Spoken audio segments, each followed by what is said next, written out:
好来，继续来看这个西南气流落超大雨，中南部陆续有农作未受到损害。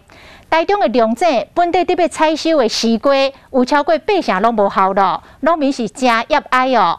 这个农业局甲公所拢有去看过这个受灾的状况，将会协助到农民来申请到救助金。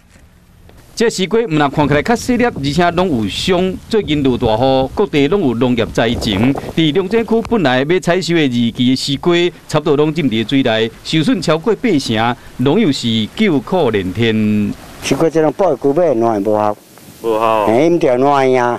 我咧瓜田拢无效哟。嘿啦嘿，有效一半入要真少啦。 农友表示讲，今年初因为可旱，西瓜产量超较济，本来2期西瓜过过10几天就使采收，想不到连续落几啊天的大雨，西瓜拢浸到烂去，和农友要靠无目屎。即个因为这个强降雨嘛，一天豪雨造成咱这西瓜的吼，头80%以上拢受损。